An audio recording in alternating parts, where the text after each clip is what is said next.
अस्सलाम वालेकुम dear students.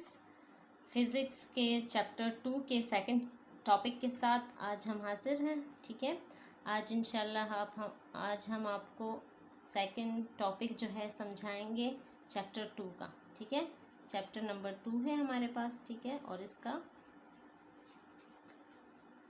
Second topic है। ठीक है, टॉपिक नंबर 2 है। टॉपिक नंबर 2 है स्केलर्स एंड वेक्टर्स। ठीक है, टॉपिक हमारा क्या है? Scalars and vectors. Okay, scalar क्या है आपके पास? स्केलर एंड वेक्टर ये क्या है?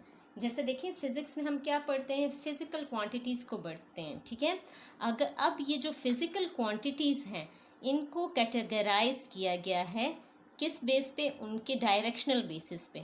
ठीक है, फिजिकल क्वांटिटीज़ को डायरेक्शनल बेसिस पे कैटेगराइज किया गया है, जिससे हमारे पास दो टर्म्स आई हैं, एक है स्केलर और दूसरा है वेक्टर। ठीक है, physical quantities can be categorized on the basis of their directional properties. There are two types of physical quantities which are scalar and vector. ठीक है, अब स्केलर क्या है और वेक्टर क्या है ये अब आपको मैं समझाती हूँ।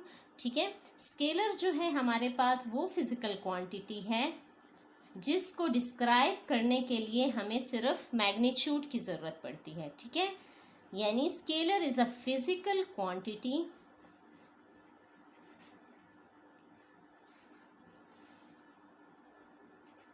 is a physical quantity which can be completely described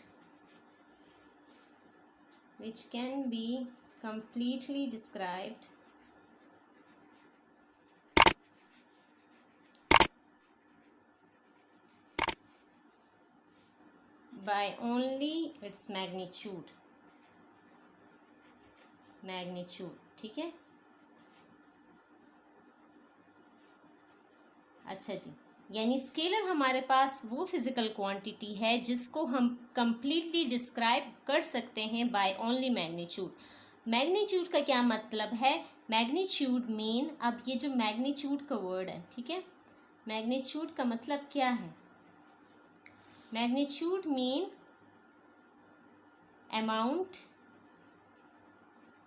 plus proper unit.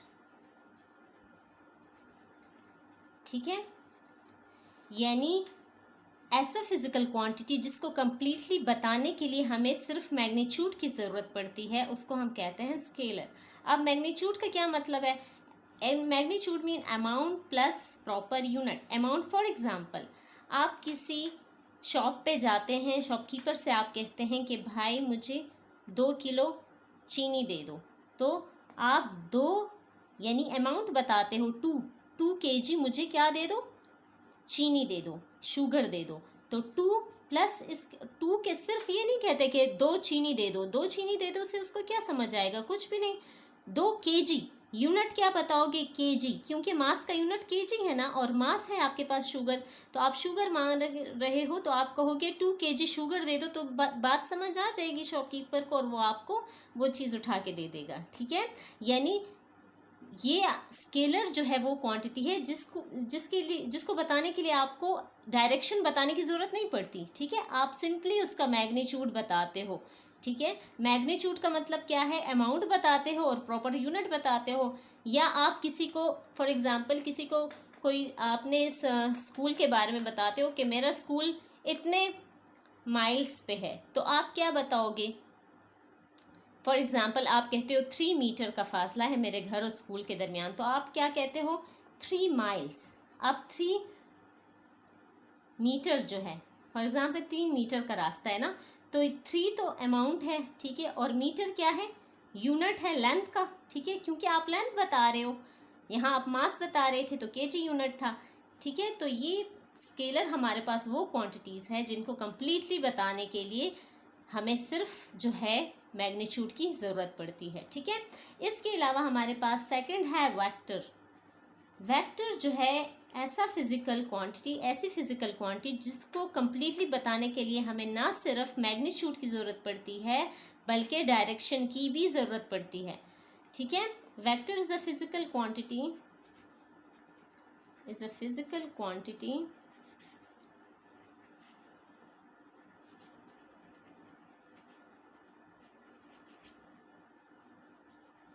which can be completely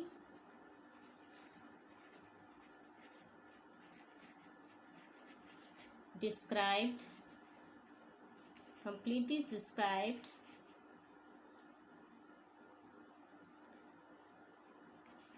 by its magnitude and direction. ठीक है, दो चीज़ों की ज़रूरत पड़ती है ना, by its magnitude and direction. ठीक है, अब इसकी क्या एग्जाम्पल हो सकती है? जैसे फॉर एग्जाम्पल आप किसी को बताते हो कि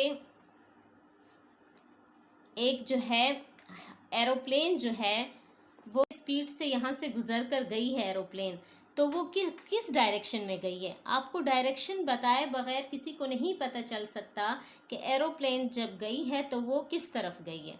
ठीक है, जब आप एरोप्लेन का बताते हो कि एरोप्लेन यहाँ से गुजर के गई है और उसकी स्पीड इतनी थी, तो आप ना सिर्फ उसकी स्पीड यानी मैग्नीट्यूड बताते हो, बल्कि आप उसकी डायरेक्शन भी बताते हो कि वो इस डायरेक्शन में गई है। अदरवाइज़ जो सुनने वाला है उसको ये नहीं समझ पड़ेगी कि वो गई किस तरफ है। ठीक है, तो जितनी भी हमारे पास फिज़िकल क्वांटिटीज़ हैं जिसमें डायरेक्शन की भी ज़रूरत पड़ती है, उनको हम कहते हैं वेक्टर क्वांटिटीज़। ठीक है, okay.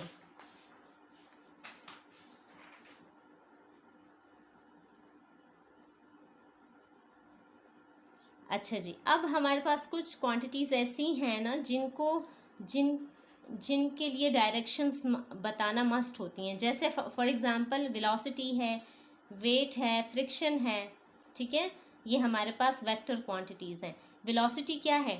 Time rate of change of displacement, and displacement is a vector quantity. क्योंकि डिस्प्लेसमेंट के बारे में क्या है, डिस्प्लेसमेंट जो है उसके बारे में हम बताते हैं कि from a fixed point two another fixed point, मतलब एक फिक्स्ड पॉइंट की बिल्कुल स्ट्रेट लाइन में जो शॉर्टेस्ट पॉसिबल डिस्टेंस होता है उसको हम डिस्प्लेसमेंट कहते हैं।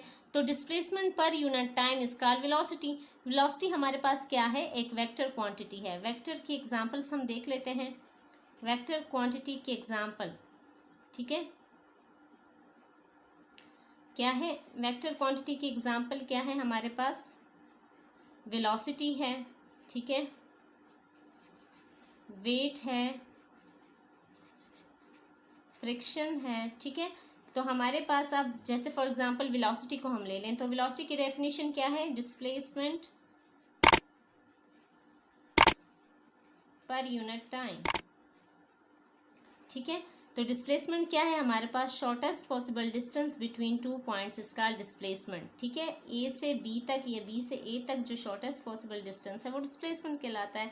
तो displacement per unit time velocity कहलाती है। So velocity is also vector quantity because displacement is a vector quantity. उसमें हम डायरेक्शन को बताते हैं कि स्ट्रेट लाइन, जब स्ट्रेट लाइन बता दिया तो एक डायरेक्शन बता दी कि स्ट्रेट लाइन में एक जगह से दूसरी जगह तक जो फासला है वो डिस्प्लेसमेंट कहलाता है। ठीक है, और अच्छा जी, अब हम पढ़ेंगे वेक्टर रिप्रेजेंटेशन। ठीक है, वेक्टर रिप्रेजेंटेशन, वेक्टर को हम रिप्रेजेंट कैसे करते हैं। ठीक है, अच्छा जी, वेक्टर रिप्रेजेंटेशन जो है वो दो तरीक़ों से होती है। यानी अगर कोई वैल्यू वेक्टर है तो हम कैसे उस, जैसे देखें ये डिस्प्लेसमेंट v जो है ये वेक्टर क्वांटिटी है ना, वेलोसिटी। सो इस v के ऊपर छोटा सा एरो साइन लगता है जिससे पता चलता है कि this is a vector quantity.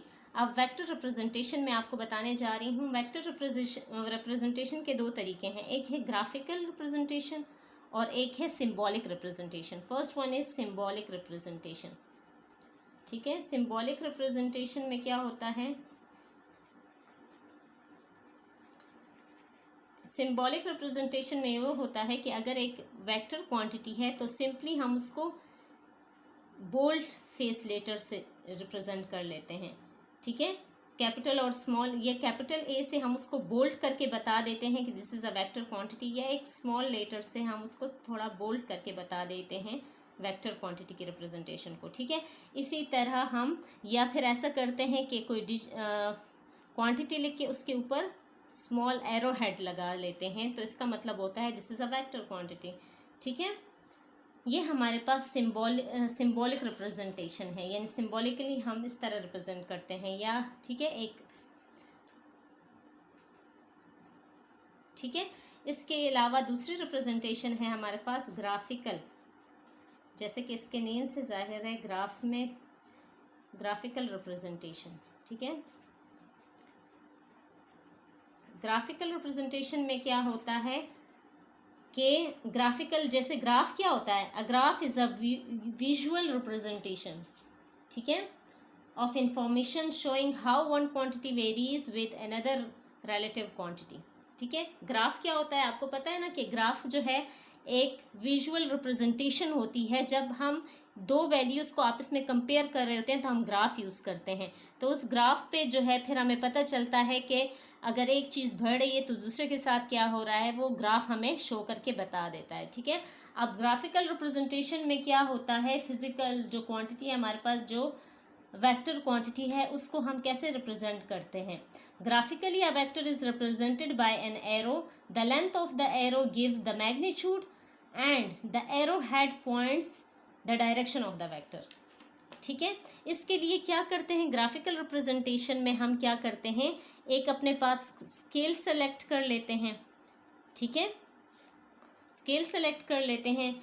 यहाँ पे एक हम अपने पास जो है डायरेक्शंस ड्रॉ कर लेते हैं, जैसे ये हमारे पास क्या है, ईस्ट वेस्ट नॉर्थ साउथ, ठीक है। डायरेक्शंस हम शो करते हैं क्योंकि वेक्टर क्या है, डायरेक्शन की ज़रूरत पड़ती है ना वेक्टर क्वांटिटी के लिए। अच्छा जी, अब जब हम एक क्वांटिटी को बताते हैं, ठीक है, तो एक हम लाइन ड्रॉ करते हैं और उसका एरो हेड, जो एरो हेड है वो डायरेक्शन को शो करता है, ठीक है। वेक्टर क्वांटिटी की डायरेक्शन को उसका एरो हेड शो करता है, जबकि ये जो मैग्नीट्यूड है, ये जो लेंथ होती है, इस एरो हेड की जो लेंथ है, ये उस वेक्टर क्वांटिटी के मैग्नीट्यूड को शो करता है, ठीक है, कि ये इस मैग्नीट्यूड की क्वांटिटी है, सही है।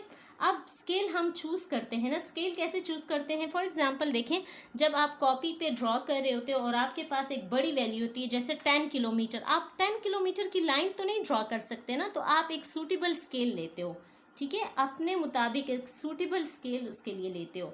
अब इस सूटेबल स्केल में आप करते हो, फॉर एग्जांपल आपको 10 मीटर दिया गया है ना, तो आप स्केल अपना बनाते हो कि for example suppose that 10 metre जो है वो हमारे पास इक्वल है 5 सेंटीमीटर के, यानी आपने अपनी एक सूटेबल स्केल बना ली है कि 10 मीटर जो है आपके पास वो इक्वल है किसके, 5 सेंटीमीटर के।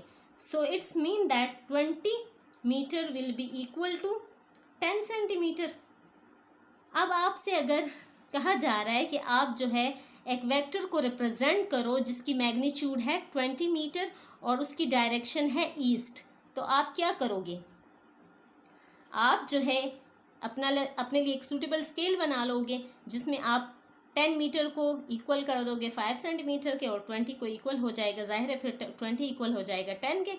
तो आप एक लाइन ड्रॉ करोगे ईस्ट वेस्ट टू ईस्ट, यानी डायरेक्शन ईस्ट बताई हुई है ना, तो ईस्ट की तरफ, और उसका एरो हेड कर लोगे और ये जो लेंथ होगी इसको अपने स्केल के मुताबिक 20 मीटर की आपको कहा है ना, तो 20 मीटर को हमने किसके इक्वल लिया है, 10 सेंटीमीटर के। सो 10 सेंटीमीटर की हम ये लाइन ड्रॉ कर लेंगे, ये लाइन, ठीक है। सो ये हमारे पास 20 मीटर की लेंथ हो जाएगी अकॉर्डिंग टू आवर स्केल, और ये इसकी डायरेक्शन हो जाएगी जो कि ईस्ट की तरफ है।